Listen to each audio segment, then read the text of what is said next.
We are live. This is 2OF Entertainment.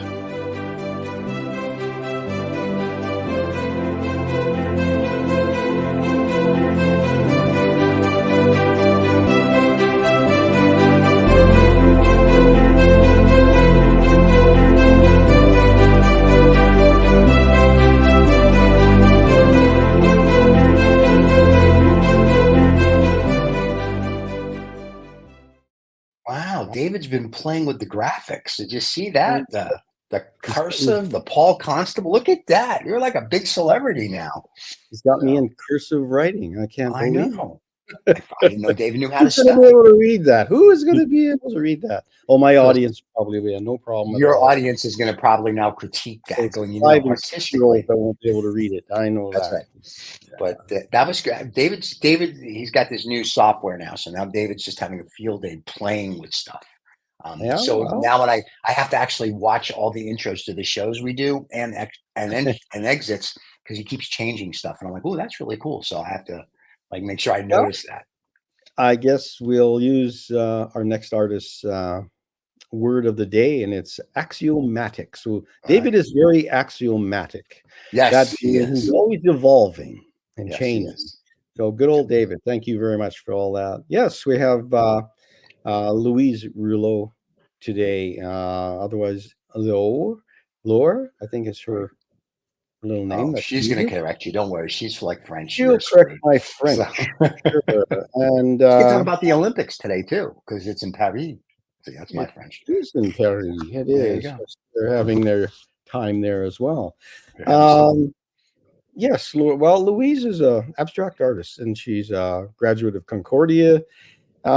She works on a unique paper called Terraskin, which is in rare supply now. You can't buy that anymore. So she has a captive market for her paper, but you see the art that she does on this Terraskin as an abstract artist, but also trained as a graphic designer initially. So we're going to see how that transition's been her work and how that has changed what she's doing over the last 50 years. So she's got a huge body of work, and yeah, we're going to take a segment of that. She also does oracle cards. So we're going to see about her new thing. For the last 4 years, she's been building these stacks of different types of cards. So we'll see where that's going. Anyway, let's bring Louise in. I want to see what she's doing. And there she is, everybody. Morning. Hi. Well, your French is good. Your French is good. That's good. Well, I'm going to leave because I don't know English or French. So have a wonderful interview, and we'll see you at the end. Cheers. All right. Thank you. Yeah, my French is bonjour, and that's about it. Or merci. But yeah, let's not do this in bilingual. I'll be terrible. It'll just be stammering. Yeah, when I saw your work, and you've been a member of Artists in Canada for a while, so, and I've been watching some of your work over the years, and I do love this word axiomatic, and I said, what does that mean? And it really is about evolving, you know, and changing. And I think most artists go through that, and sometimes they don't understand. I always thought it's kind of cyclic, and I don't know with you, but with myself, I find I look back at what I did years ago, and some of my work is starting to look like my work I did many years ago. Do you find your work does some of that you kind of go back? Yes. Strangely, after so many years of making so many different things, different ways, I love to research. I love to test papers, materials. And I've noticed that in my present work, some of the things that I'm doing now, I just started something about it so many years ago, but I didn't stay there. I just wanted to do differently or using different materials. But finally, there is something that stays from the start to the end, I think. Yeah. So do you find that as a graphic designer that some of that influences a little bit what you're doing today, or were you doing the similar kind of work at the same time as you're doing graphic design? Well, you know, a graphic designer, most of the time, when I studied that at Concordia, the teachers in art were telling us that we were no artists and we didn't know how to do this or that in art. But a graphic designer learns to make a piece that is complete. When it's done, you can understand the story and you see the full imagery, the full details, or what's need to be understood. So I think my work reflects that a lot. Naturally, there's a difference between like making a poster for an ad than doing an abstract painting. But in the end, not so much in the composition. There is something that stays there. And I found that in my work, I'm very organized, even though abstract is disorganizing some things in your imagery. But my work is very organized, even though I try to work very spontaneously. And I think I've pushed that a lot over my career. So I could push as much as would be the news or portraits or just abstract, purely abstract.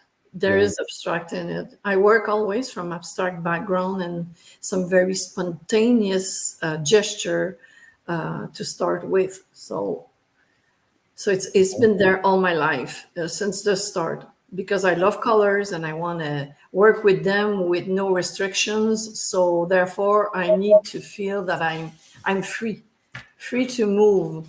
And that's one thing I teach to my students, is that if you want to be comfortable painting, you have to be comfortable in yourself, around yourself, but most of all, feel free to move around your easel or wherever you're working on a table, or feel free to move. So therefore, you're able to free your mind, and you're going to see that it's going to bring a different result. A lot of times, if you use the space that you're given, in other words, if you need a flat surface, go and get a table. If you need an easel, you do an easel, or a sketch pad. I agree. So but I found with graphic design, as I was trained as a graphic designer as well, and when you have graphic design, you got to answer the 5 W's: who, what, where, when, why. Like for an effective poster, you need to have that. Do you feel you need to do the same kind of thing with your work? It's funny you're asking me that, because since COVID, I've decided to just let go of everything, not impose anything in my way of doing, of my way of thinking. Because prior COVID, I did a big project about cityscapes. And I did this project based on the fact of the memory. What can I memorize for 30 seconds, 1 minute, looking at an imagery, and then go on my surface and just try to put everything I remembered. And then after that, push a little bit some details, or go see the photo initially to make sure that the details for the city, for the buildings, some are still there. Yeah, I'm gonna get Stephen to start our first image here, and we'll just talk about the process, and people can see what we're looking at. Yeah. Going back in, I mean, this is purely abstract. I mean, So therefore, I decided to just free myself after that. I needed to. After COVID, I did a series during the COVID, which was abstract faces, based on the fact that COVID has changed our vision. So there's no eyes, but you see the lips. And then by seeing the lips, you understand the full shape, abstract shape of the face of. And after that, I decided, okay, now it's time for me to let go of being, wanting to do a very precise thing or correspond to this pattern or this or that. I just wanted to play with my colors and not think that I'm a professional artist or an international artist or whatever kind of artist. I just wanted to play with color. And this is when this series that you're showing now has started for me. So you do paint in a series. Like, do you like one? Now, does one piece kind of speak to the other one? Are they kind of lyrical? If you look at a body of work? Well, in this series, strangely, I've used a lot of blue. That's why my title relates to Michael. the Archangel Michael, which relates himself to the color blue, which is about learning and about feeling secure. And the color blue itself relates to wisdom and truth. So I wanted to apply that in the back of my mind, and I started with that to do this series. Okay. And for that, Yeah. Well, that's what I was going to ask you. How do you start these things? And I think you've just mentioned that. You said you have a theme, kind of an idea in the back of your mind, and it's not necessarily written down or anything, but at least you have a say, I'm going to try and achieve this, right? Through color and design and create. Now, so how large are your pieces of work? Like you work on a product called a paper called Terraskin. yeah, in this series, though, it's on watercolor paper. Okay. Yeah. But in my up to this series, or I could make it also on the Terraskin, which is a crushed stone and resin made surface. It's mineral. It's a very different surface because it doesn't dry. You have to wait that evaporates, and then you can put another layer. And I've used this series. I was thinking about the number of years now. It's about 16 years because the Terraskin gives us so many possibilities because it's a non-absorbent surface. If you don't like something you've put, you just take a Scott towel and you just take it and it's not there. Your flat white paper comes back. So you can do so many things. And I've learned a lot from that paper, and it's my favorite surface of all in my life. And I've worked a lot with different mediums on it, but you just have to be patient that the surface will dry enough so you can apply so many other layers. In my case, I go up sometimes to 30 layers to create an image. So this is no longer available on the market, though, right? The Terraskin? Well, if you go at Desert, you're going to find just small paper pads made by Canson that are called, mineral paper. But it's not the same way the first ones were. Me, I have those in rolls, and they're 12 points. They used to be 16 points, but they were also made in rolls for 4 points or 6 or 8 points. Yeah, it's a very soft surface, and the fun with that is that you can really have fun with whatever medium you're going to use on it, with the exception of oil. If you want to work with oil, you should use oil sticks because the fact that they have some wax in it, it dries. It dries. Okay. Yeah. But, yeah. So it's almost like working with a recycled paper a little bit in its sense. Because there's a multiple amount of things in that paper to create the substrate, correct? Well, like it's stones and crushed stones and resin. Oh, okay. Yeah, so it's a total different surface. I mean, really, when I tried this for the first time, I was like, my goodness me, this is the surface that was made for me. This is for me. Yeah, there's no wrinkling and things. Like if you had water on the surface, it's not going to wrinkle on you and change. Like watercolor paper will do that, or other papers will have if you don't stretch them. Because there's sizing that is put in watercolor paper to give it its shape and hold to bind it. It's just a binder. Yeah. Anyway, this piece of art here, so you're a mixed media artist. Yes. So what does that mean to you? What does a mixed media mean? Are you gluing things in on it? Are you working with collage style as well? I'm working with acrylic, with gouache, with watercolor. I'm working with charcoal, dry pastel, oil pastel.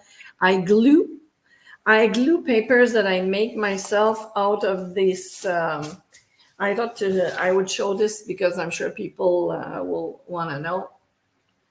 Okay. So it's the Sutumo rice paper. Oh, sorry, I never see where I'm. Okay. And it's a rice paper, so therefore I can print on it. Let me give you an example. Okay. There we go. I don't know if you can see. Very nice. Okay. Do you work with metallic inks as well and things? Do you have a metallic? I use with the inks. I love metallics. Absolutely. I Yeah. love iridescent and interference colors because they give a lot of interlayering that gives more depth. And I work with everything. But I have to say that I'm careful that everything that I'm using will stay in the right shape over time. I Right. believe that it's really important that nothing fades over time. So archival stuff, and I'm Yeah. careful. Yeah. Yeah. And also lately, I just found maybe artists will like to know about this. It's a tape, and it's acid free, and it's archival. Okay. It's a very large tape, and I make some collage on this, and then I can use those and glue that onto my paintings. Oh, I see. Okay. You put that onto the tape and then put the tape onto your Yeah, paintings from there. absolutely. Oh, okay. I see that. So Yeah. that gives me a lot of other material that I'm creating myself. I'm not just using, decorative papers, Right. but I'm using other that I'm creating myself to Okay. complete my piece. Yeah. Okay. So you can And talk to this yes, piece here. It's not not a lot of dominant blue in it. It's probably more dominant yellows into this one, yeah, which gives you a very different feeling. yes. But the nice use of line as well, and shape. I think is that what holds a good abstract together is the volumes and the shapes that are used. I guess everything. You know what? I'm trying to remember everything I was taught when I was studying art earlier in my life, so many years ago, and see how spontaneous this comes out of me without thinking, have I made enough lines? Have I made an impair number of this or an impair, and the size of each, and I realized that finally, maybe I've reached some point where I don't have to think about that. I just apply the colors. I just apply everything to the point where I look at it in different, way around, and I like the imagery. Four sides of the imagery can be a painting itself. So, and I like that, and I like to feel free by using the colors I like. Also, sometimes I force myself into using some colors that I would not choose first, but I'm thinking, okay, maybe that's going to give me something different. It's another way around to start a painting. And a painting starts exactly like this. So I thought about bringing you some samples of a starting point of a work. It's like, it's colors. Yeah. Colors that I felt that I wanted to use that day. I felt drawn to those colors, and that's going to be my starting point. Okay. So it's a lot of just taking chance, a lot of like taking chances with your work. I mean, you can always change and add things, and I think so many, like especially if you're a good watercolor artist, there's not a lot of chances you can take. You're determining your light colors and what color palette you want to use, and then you've got to go from there. But an abstract watercolor painter is it's a different thing. An abstract acrylic painter is different, but if you're an abstract watercolor painter, you're really dealing with what can you work with the paper, and it's one color over the other one. You can have mud very quickly in watercolors, where acrylics can be layered, and you can do a lot of those things with it. Well, you know what? I'm going to disagree with you on that. I'm just talking on my experience, but I think you can modify or change or partially change something on a piece on the fact that you have to know all the mediums that are available for you to do so. And by choosing the right one, you can erase whatever. I used to be a pastel artist, drawing pastel artist, And I've shown my students that you can move an eye to the right, to the left, up, down, wherever you want, just by knowing where you are, what you have to do to go further and change that. And I think it's doable nowadays even more, because we have so many different kinds of mediums for watercolor, for acrylic, for oil, that you can apply to make something disappear and then do whatever you want to put after that, that will, you know, make your change complete and satisfactory for you. So, and again, that brings me to the Terraskin, because also the Terraskin, if you don't like something, the fun part of this is that you can have everything disappear. And I apply that also in whatever abstract or anything I do. When there's something I don't like, I make it disappear, and you will never know that I have a full painting, maybe under this one. And it's doable, but I think most people forget to go and try different mediums at different state of their paintings, and try them in a way where maybe this medium was not meant to do this or that in your painting, but dare to try it, to see where it's going to lead you. And sometimes it's very surprising, the results. And like I said at the beginning, I've made a lot of research because I've worked for Dessert for many years, but also it's in my personality to try to do so many things with so many mediums and paint. I've been doing that since I'm a child. So I like doing that. I like to provoke and say, okay, I'm in trouble. Okay, what can I do? So have you ever tried Yupo paper? Yes. Yeah. It has a very slick surface on it. I know a lot of artists are using Yupo just because they can manipulate and move things around, and I mean alcoholic inks, things like that. Yes. Have you used inks as well? Do you use inks? Absolutely. All types of inks. I do use them. The only thing you have to be careful with some of these inks is that sometimes they ruins your brushes. So you have to be aware of that and make sure that you can, have some brushes for that, or cheaper ones, so you don't, sacrifice your good brushes. But they're very interesting, and they bring a texture into a painting that is very, very interesting, depending on the surface also. If it's on a Canva, you won't have the same effect or result than if it's on a Yupo or even mineral paper or watercolor paper, any kind of paper. In this case now with my abstract, it's a cold press paper for watercolor. And it's 140 pound paper, so it's a thick paper. And I like the fact that it's cold pressed, because there is some textures, and I like textures, like the hot press paper is very hard edged, and it's very smooth. The hot press one. Well, but I have some hot press here in my back, and the effect is, it's just that you don't see this course of the cold press. But it's nice too.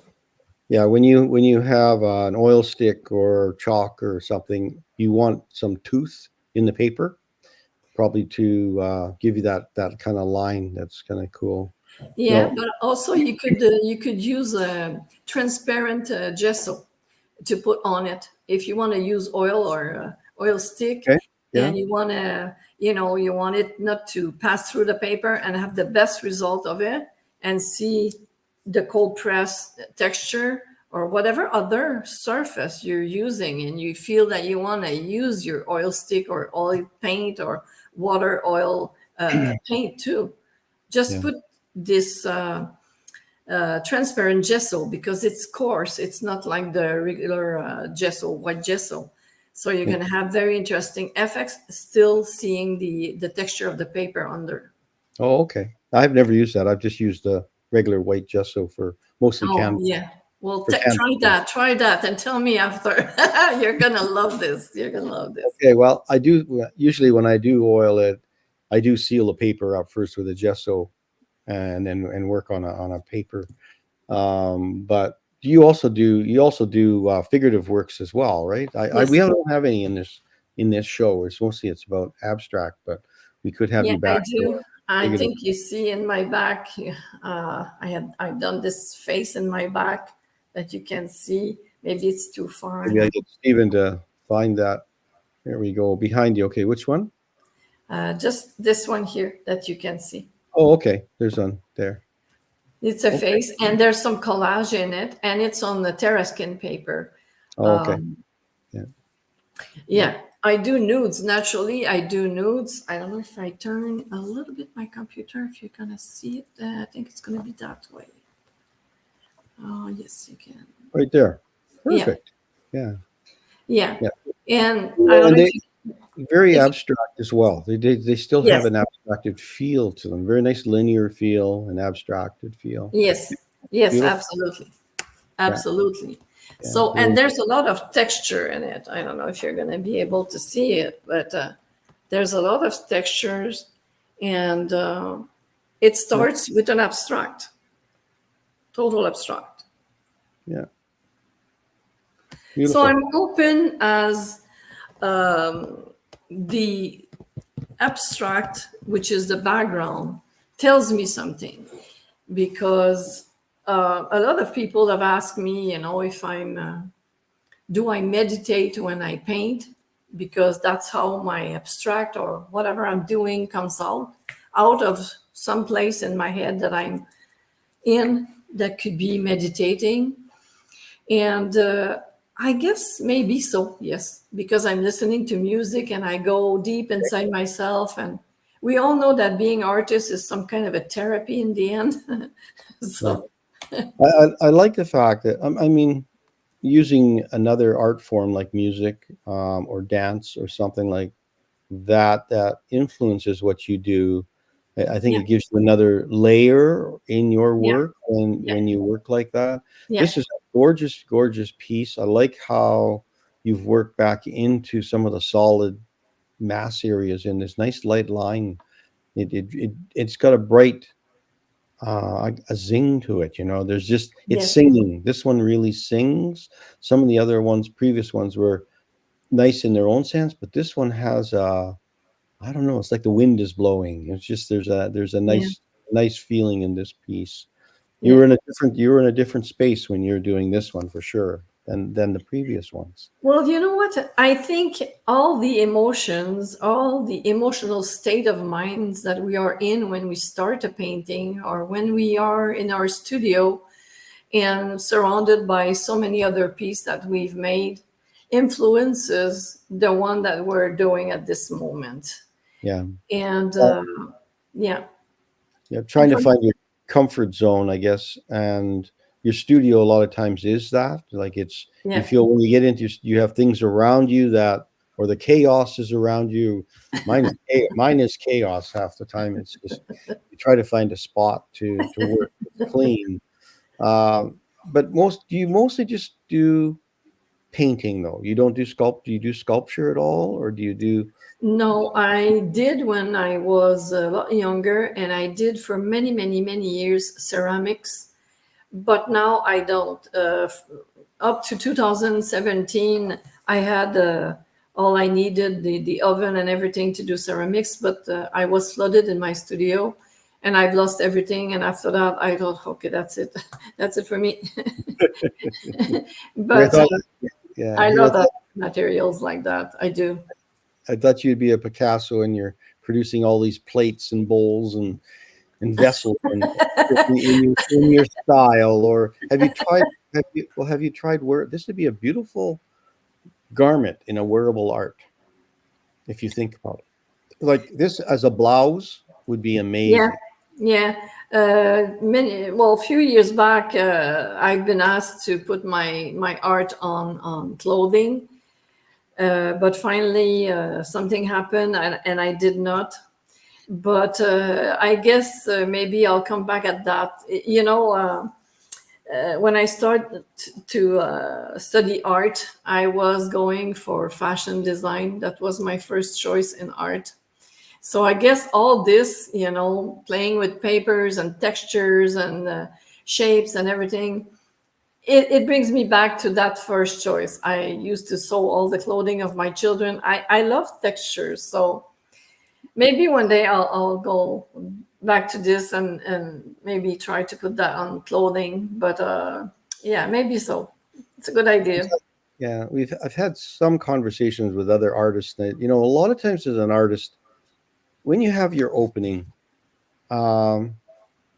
should an artist kind of just stand out from the crowd a little bit, so they go, who come into your show and say, oh, that's the artist over there. You don't Yeah. need a name.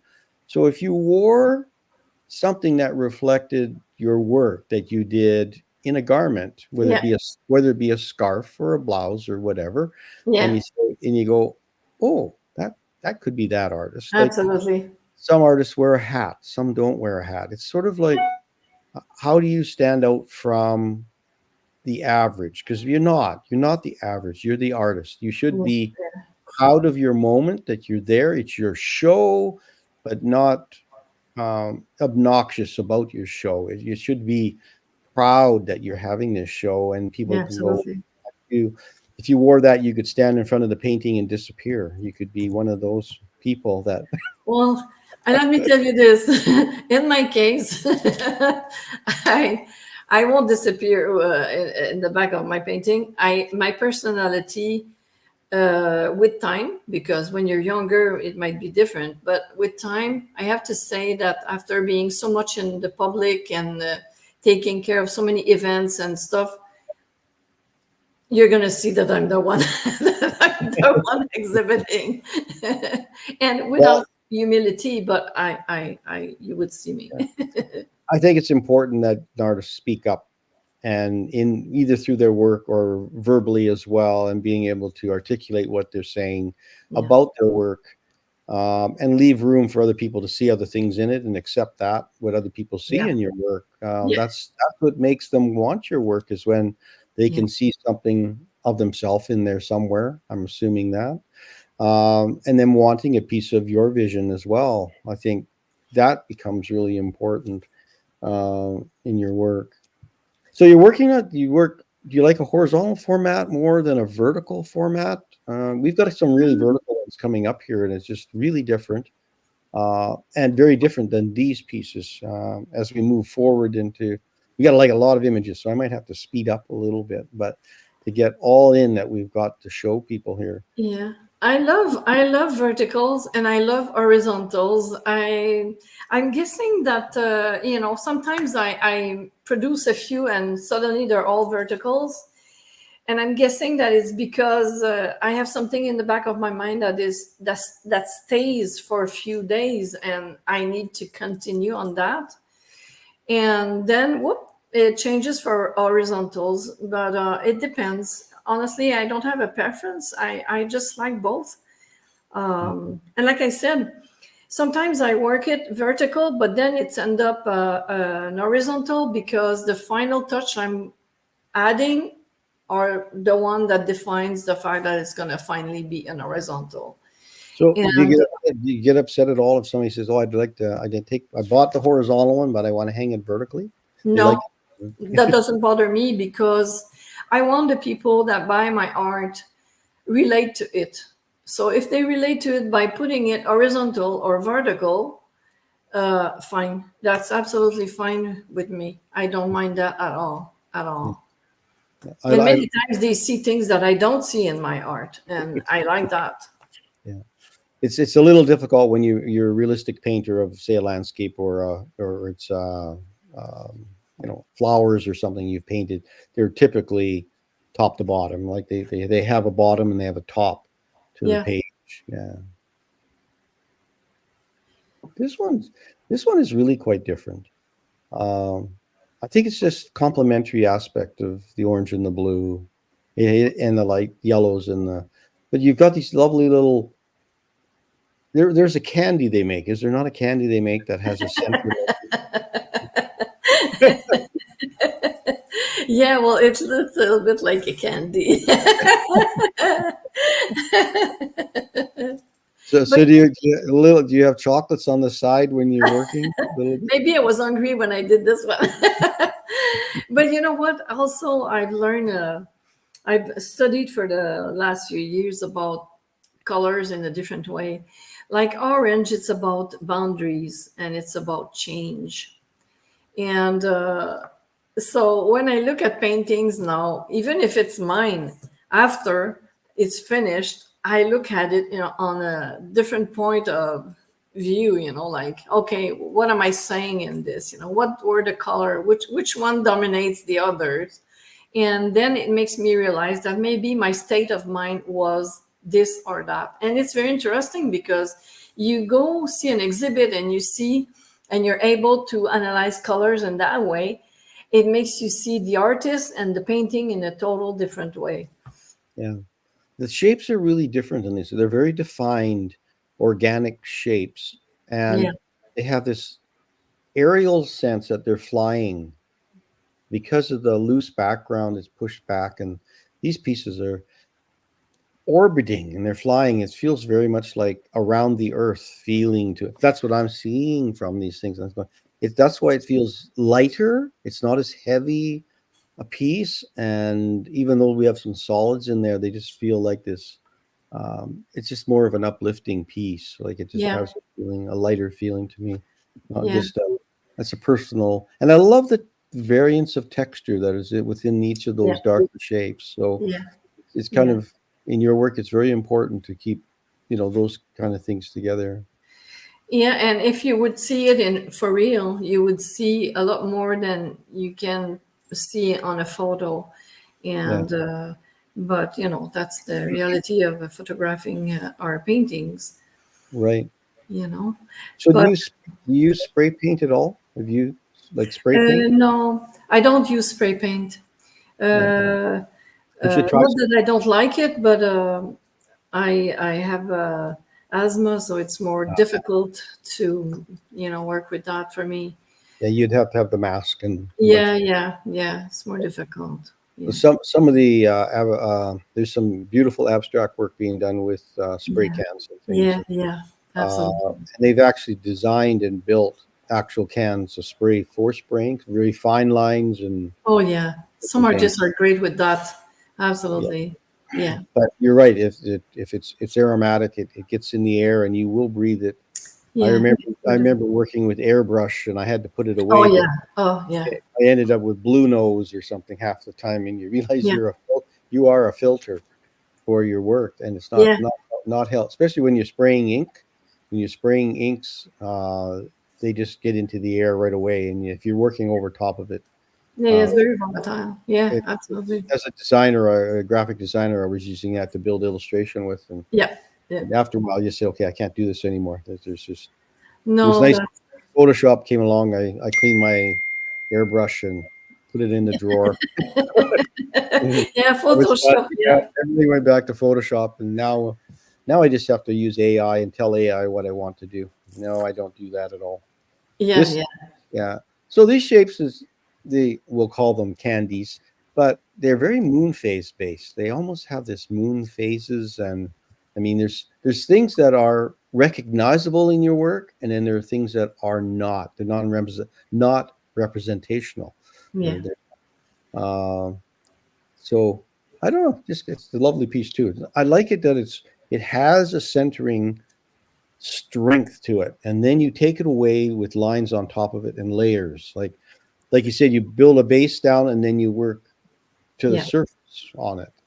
Yes. And it's got a and I'm not afraid to put something that after I'm going to look at it I don't like, or sometimes I see that people are afraid of producing a piece that they won't like it or it won't sell in the end. Me, I don't preoccupy myself with that.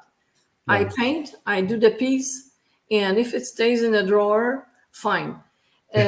Because I don't want to put myself in a situation where then I'm blocked and I cannot go further and explore some more. And because I want to stay on that point, or no, I don't want to do that. And I've realized that after so many years, I have some pieces that I've done many, many years ago that for me, no, I would not have exhibited those. And I sold those not too long ago, because the right person came, and for that person it resonates.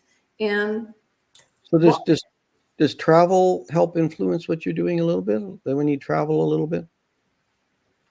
well, I've traveled when I was younger, more than now, but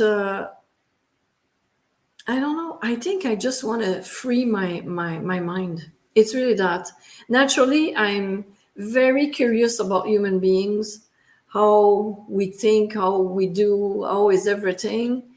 And from a, more psychological side, I'm interested in that a lot, and I study that a lot. So I guess it reflects also in my paintings. Maybe that's my way of going around. Yeah. No. This one feels very collagey. This one actually feels very provincial, I guess I'll say. I don't know. I see Paris in here. I don't know if Paris. I just see with the clip pieces of text that's put in here. This collaging was very, I guess, some of the early artists were doing pieces like that, and I'll say early, everything from Picasso's to, his contemporaries of the day. They were experimenting with newspaper cuttings and clippings and different things. Do you work with some of those daily things that are around you, like in your collage? No, I don't. Yes. I don't use old books or no. For the simple reason that I worry about the copyrights, and I don't want to have to face the point where somebody says, "Oh, there's a copyright on it," because it's when you don't pay attention to that maybe somebody can say, "Hey, there's a copyright on this," and I just like this. I'm free of that, so I try to. If I would use a book that would be, oh my God, I would make a research before using it and use the pages.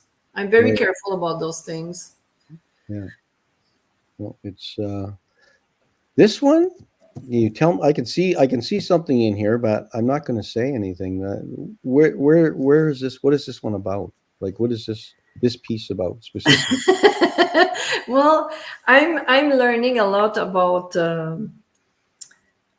different subject and spirituality, and I just created my deck, like you said, and there's the prophet, and when you're inside yourself and you go and you're in this state of mind, maybe somebody will consult you, maybe you're in a time space that was a previous life. So Yeah. that painting reflects that. Yeah. The eye is very, very strong in this piece. I see an eye and looking straight at me from the middle of the page, and I can't get away from the eye, and it's just there. But I won't say what I see in there. I try not to. And it kind of it feels, it's not disturbing, but once you see the eye, then I want to see other things, and it feels very anxious is the word. There's something happening. There's something happening in this piece. I mean, I'm thinking that almost like an illustration. There's something there. Well, let's say it's like a medieval character, and we are seeing it from the profile. And it has this little kind of a hat or cape, covering the head with two things on the side. And she's going, or he's going someplace, we don't know, or coming from someplace. And it doesn't have to be either one. It can be all of them. No, it can be anything. Anything you see is good. Yeah. So I like the fact there is a base of some kind of reality somewhere behind there somewhere. Like there's a sense of that, yet it's very abstract, and it can be, if you find it, good. If you don't find it, it's okay too. Like it's not a. And I don't know if you paid attention in the abstract paintings that each one that I sent it for this exhibit, I think, maybe the exception of the last two that I sent it yesterday, they have red pastel, dry pastel, and orange dry pastel. That was I wanted absolutely to put those two colors in each painting, and those two colors are the key colors to unify all the paintings. Oh, nice. Okay. Yeah, yeah. So this is a bit of a different venture, like where Yes. you're going. Um, well, it's using your graphic design background that you had. We've gone through COVID a bit. Yeah. Um, it's still abstract, but it becomes very illustrative in a Yes. sense, and it's a great way to stretch your imagination in your mind and to do these things. Can you explain? Okay, what is an oracle card, and what does Magical Dreams and the Power of Determination mean? This is a series that you've built, correct? Yes, And it's an public, oracle deck. and these The, are the, public. yeah, the difference in between tarot decks and oracle decks is that the oracles, they don't have all the suits and all the major arcanas that the tarot deck have. Okay. So it's an imagery with an affirmation or a text message that you have on the card, and that could lead you to empower yourself. In this case, Magical Dreams and the Power of Determination was about empowering yourself in your life. So they're all positive affirmation or sentence that will lead you to realize all your potential. Because Okay. after COVID, I had the long COVID, and I had a lot of side effects still today. And I felt that I had to do something different. I had to share my art in a different way. And so I decided to create an oracle deck. And now I have many that I'm producing now, that I'm printing eventually, using my art as the imagery on the cards. This one is made on the computer, but I wanted to see how I could work the same way I paint, which is with using many layers, many colors, many types of imagery in the same image Right. to create So, a message for other people. so these oracle cards are available for people if they want to contact you. They could purchase your cards from you Yes, they can purchase my cards on Etsy. on Uh, Etsy. yeah, on Etsy. Yes. Okay. If So they they type the title of the name of the deck, they will end up on my page. Oh, Yeah. okay. Then let people know that. That's great. We'll just use this other one here. Yeah, this one. Yes. Yeah, this is a beautiful piece. It's very, very celestial feeling, and just as a I think Yes. the dove, and the Yeah. fly and the thing. These are beautiful cards. These are beautiful, beautiful cards.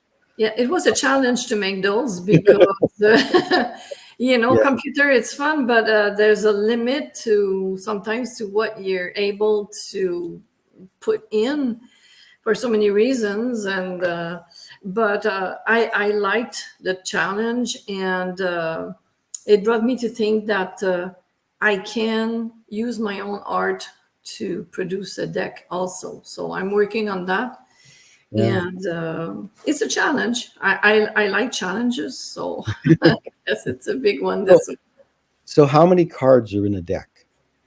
There is 40 cards, Or- and there is also 6 other cards that are the ones that I call bonus cards, that are, cards that show, like a specific, oh, sorry, I don't know if I take this one. It's about angels.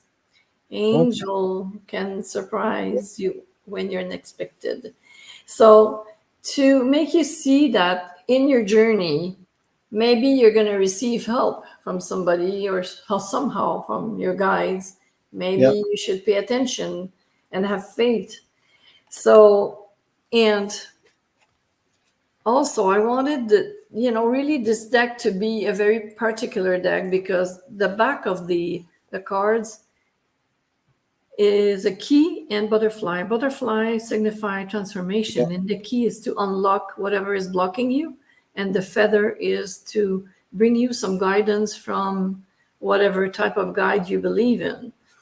And each person that will buy my deck receive this key and receive this feather. Oh, nice. Yeah. With the box, naturally, and with the guidebook. And the imagery is an imagery that I've designed myself, from my hand. It's not a computer one. It's made by me. Oh, very nice. Very, very, very nice. So what I'll ask Stephen's question right up front. What does one of those decks cost? Well, on Etsy, this deck with the shipping is included. It's $71. Oh, there you go. Beautiful. Yeah. Well, yeah. We're going to go back to some abstracts now. We'll go back to some of the things that influence that deck a little bit and other things. Yeah. These things, the shapes are really, they're defined more in this series here. I know you're dealing with a lot of things, circles and squares and things that come out, yet you still have the light, loose lines that are, I guess there's on the surface because they're laying over top of deeper backgrounds and different colors. And, the meaning is it portrait based somewhere?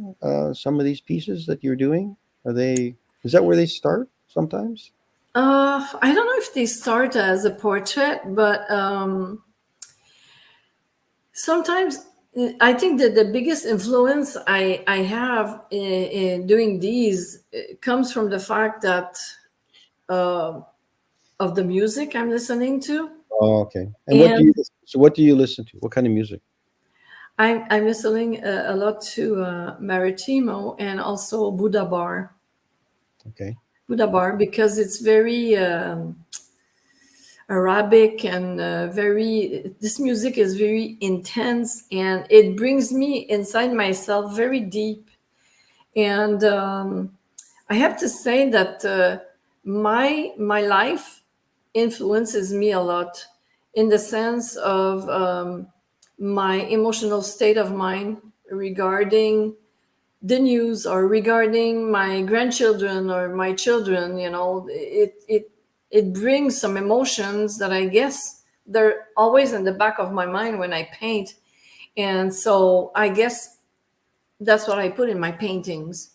Because when I paint, I'm not thinking, like, okay, today I'm going to do something that will relate to cityscapes or to landscape or to nudes, or I don't think about that. I just let myself go into this place in the back of my mind where I'm truly myself. I'm connected to myself.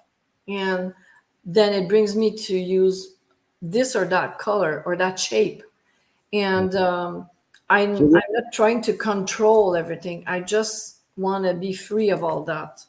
So they're kind of basically based on emotional freeform type of abstraction. So absolutely. I just want to be free of, corresponding to anything I've learned or anything. I just want to enjoy the colors for what they are, what they can bring to me when I look at them, and to enjoying being the artist that I am.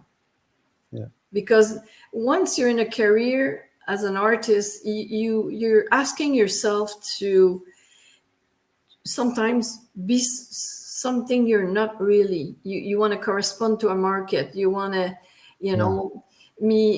trying this or that because you're not sure that if you do that style, it's gonna work. No, me, I don't want to do that. I just want to be myself.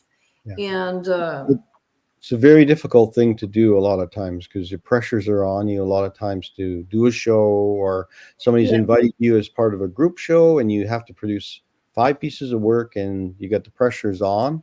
Absolutely. Unless you have a body of work that you can pull from to sit down and produce 5 pieces of work for that show, it's a different kind of work. Yeah. It's like doing commission work a little bit when it gets like that. When there's do you do commissions as well, or? I do, but I don't like that because that means that I have to control something that might if they would have just said, okay, a painting like, I don't know, a cityscape, just like, but do it in your style, no questions asked, or that's going to be fine. That's a lot better than saying, okay, I would like this color, that building, that way, and that format. This is not possible. I don't think it should happen in the life of an artist, because then you're taking the artist out of the artist. And for that, my husband confronted me with this project of landscape, cityscapes a few years back in 2016. And I hadn't done that since my university years. And I hated that. And but he had contacted so many people before I even started or had the idea of whatever I would have done, if I would have done something like that. And I said, okay, fine. But don't expect me to do it in a figurative way where it's so obvious that it's that building.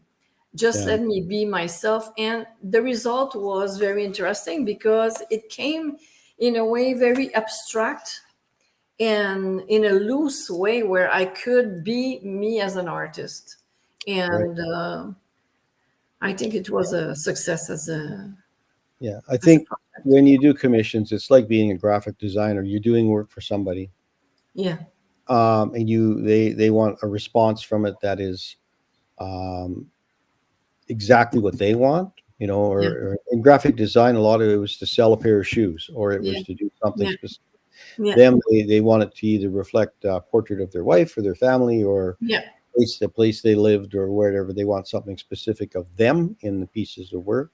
Oh, there he is. Right there. I know. I'm here. So absolutely beautiful. And Paul asked one of my questions, just how much of the there's 71 Canadian, is that correct? The cards? 71 dollars. So everybody in America, 71 Canadian, $4.50. So you're good. And in Europe and in the EU, she owes you money, but she charges then for shipping, so it becomes 71 Canadian. So picture number 9 or painting number 9 that you guys were talking about, going with the eye. Now, look, just so we're clear, it's an elephant. Let's not get carried away. All right, it's an elephant. Case closed. Let's just it is what it is. Okay, you like dessert, so you want to be on an elephant. That's fine. There you go. I thought all your stuff was wonderful. I could look at it all. I could literally just sit where we keep our art in our home and just have a cigar and just sit and watch it all day. It was that beautiful. So with that being said, what do your paintings go for? Because we have people that are going to watch. They're going to be like, I want to buy something. And how much, from what to what? Well, the ones that I have on the website of Artist Canada, the small ones are $350, and the biggest one is 22 by 30, and it's $1,700. Okay, that's once again, everybody, that's Canadian. So if you live in America, it's practically free, and in Europe, she owes you money. So very cool. Now, how big is the elephant? The one with the eye that you guys couldn't figure out. 18 by 24. Wow, so that's like 1,700 Canadian. It's 1,500, yeah. This one. 15. Okay, see. Yes, a little bit smaller. 18. It's okay. It's an inch smaller, but it's a beautiful piece of work. Yeah. So well, your stuff is wonderful. If you can't figure out how to get a hold of her, reach us here at the show, and we will put you in contact so you can reach out and buy one of her wonderful pieces of work. But your work was magnificent. Yeah. Oh, well, thank you. And I wish you could come and see it in my studio and see how beautiful in my studio, but to see my pieces in real is so different. And I wish there was a magical way of photographing those, but there's none so far. But I really do wish. And anytime you come close to Montreal, I'm just on the South Shore on Longueuil. And please come and visit me. I love that. Oh, awesome. I'm planning a trip now. That's it. Yeah. So, but only in the summer, because I've been to Montreal in the wintertime, and that. No, you don't want to do that. I found that out. Yeah. So, but that was awesome. Well, thank you so much for your time this morning. Paul, as always, you're a wonderful host, and you brought out things that, of course, I wouldn't bring out other than going, look, it's an elephant, which we won't discuss anymore. But you are the elephant in the crowd, are you? I am You the are elephant in the crowd. There you go. But so if you want to reach out to us, we'll help you get in touch with Louise so you can buy her work. If you have any questions, reach out to us. But it's been a pleasure. We'll see you here next Thursday. Don't forget to subscribe and like. Have a wonderful day, guys. Thanks so much. Cheers. Thank you. Thank you, both of you. Thank you very Thank you. much. Hang in there.